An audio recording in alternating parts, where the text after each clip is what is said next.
अस्सलाम वालेकुम नाज़रीन, अवां ॾिसी रहिया आहियो सिंध आवाज़ टीवी न्यूज़। हाणे तव्हां सां शेयर कंदासीं हिकु अहम ख़बर। दौलतपुर सफ़न में तइलीम खाते तहलके काज़ीमन तरफ़ां सरकारी स्कूलनि ते एतमाद कयो। पंहिंजे ॿारनि खे सरकारी स्कूल में दाख़िल करायो जे उनवान तहत दाख़िला मुहिम जे हवाले सां दौलतपुर सफ़न सेंट्रल लाइब्रेरी खां तइलीमी जागरता रैली कढी वई।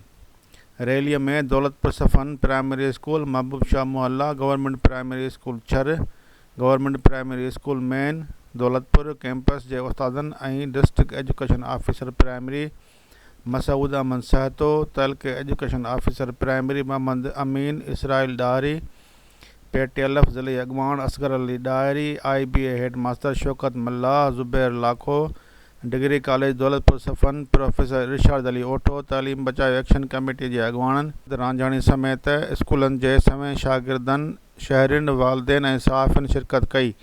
उन मौक़े ते मुक़ररीन चयो त पंहिंजे ॿारनि खे सरकारी स्कूलनि में दाख़िल करायो ऐं सरकारी स्कूलनि ते एतमाद कयो। बहितर तइलीम बहितर समाज ठाहे सघे थी।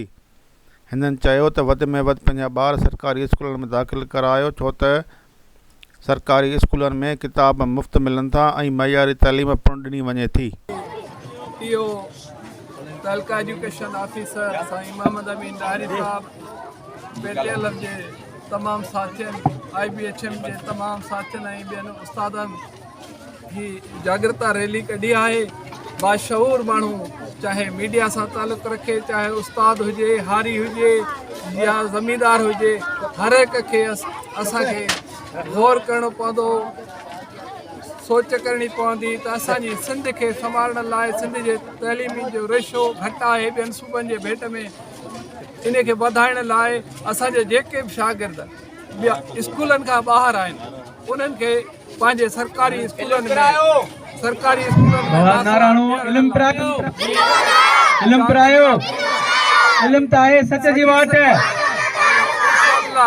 असांजे सिंध जो तइलीम जो रेशो हिन सां असांजी दाख़िला वधंदी ऐं असांजा मेहनती उस्ताद जेके नई अपॉइंटमेंट थी आहे IBA जे थ्रू, उहे इंशाअल्लाह असांजे हिन काज़ खे मथे खणी ऐं असांजे क़ौम खे बाशऊर फ़र्द ॾींदा। इंशाअल्लाह असांजे ईंदड़ मुस्तक़बिल जी क़ौम असांजे हिन दौर खां वधीक बाशऊर हूंदी ऐं पंहिंजे सियासी इक़्तिसादी तोड़े पंहिंजे हक़नि जे हासिलात लाइ सिंध संवारींदी, सिंध जे हक़नि जे लाइ आवाज़ उथारींदी। इहो ई पैगाम खणी असां अॼु दौलतपुर जे दोस्तनि वटि गॾु थिया आहियूं।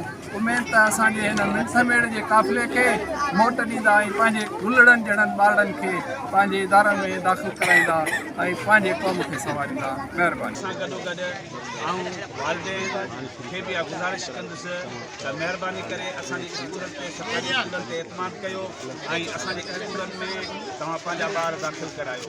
असांजी वधि में वधि PTLF जी बि इहा कोशिशि रही आहे त असां पंहिंजे स्कूलनि में जेका असांजे उस्तादनि जी खोट आहे उनखे जल्द खां जल्द पूरो कयूं। जीअं साईं पंहिंजो नियाज़ हीअर चयो त नवाब शाह जा 80 स्कूल बंदि आहिनि ऐं मां हिते वाज़े कयां त असांजो जेको फेज़ हींअर अचे पियो उन में असांजा तक़रीबन 100-125 उस्ताद अचनि पिया, जेके हिन तइलीम जे हवाले सां असां सां वधि में वधि जन जो कोऑपरेटिव रहियो आहे, उहे चाहे असांजे प्राइमरी तइलीम हुजे, चाहे असांजे हायर सेकेंडरी जा स्कूल हुजनि, चाहे कॉलेज साइड में जा कॉलेज हुजनि, उन्हनि में उन्हनि पंहिंजो भरपूर किरदारु अदा कयो आहे।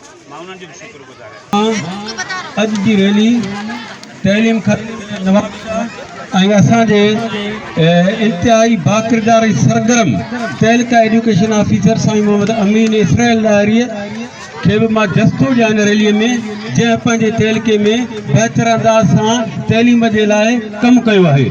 साईं मसूद अहमद सहतो असांजो दोस्त आहे, पुराणो साथी आहे ऐं हू जंहिं तरीक़े सां जेको आहे कमु करे पियो, असांखे यकीनन उमेदूं आहिनि त हू बि असांजे तइलीम जे लाइ ईअं ई कमु कंदो जीअं असीं फ़ख़ुर सां साईं मोहम्मद अमीन जो नालो वठूं था त असीं उनजो उन अंदाज़ सां नालो वठूं।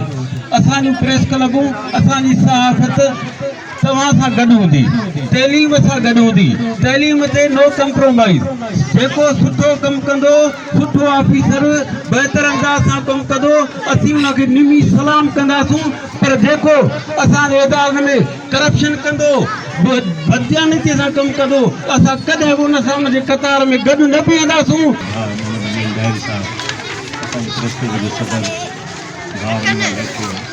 मेज़बान जेके 4 स्कूल आहिनि उनखे सलाम थो कयां जॾहिं पहिरीं गर्मी में ॿारनि जे दाख़िला लाइ असांजो लीडर असगर दायरी जे अॻियां मुंहिंजो नालो लिखियलु लीडर साईं खे सलाम थो कयां कि अहिड़ी गर्मी में तव्हां अहिड़े क़िस्म जो एहतिजाज कयो आहे जो ॿुधायो आहे मां पंहिंजी लाइफ में जेकॾहिं सरकारी स्कूल पढ़ाइणु शुरू कयूं त प्राइवेट इदारा बंदि थी वेंदा। एॾा उस्ताद क़ाबिल आहिनि पर गवर्नमेंट खे इन तरफ़ ध्यानु ॾियणो पवंदो त स्कूल में कहिड़े क़िस्म जूं खोटूं आहिनि उहे पूरियूं करणियूं पवंदियूं। फर्नीचर जी खोट आहे, उस्तादनि जी अञा शदीद खोट आहे। ज़ाहिरी तौर असांखे उस्ताद मिलियल आहिनि पर जेको हिननि जो वर्ल्ड बैंक सां मुआइदो थियल आहे त 30 ॿारनि ते हिकु उस्ताद। ऐं वधीक ताज़ा तरीन ख़बरनि लाइ ॾिसंदा रहो सिंध आवाज़ TV न्यूज़ ऐं सब्सक्राइब करणु न विसारींदा।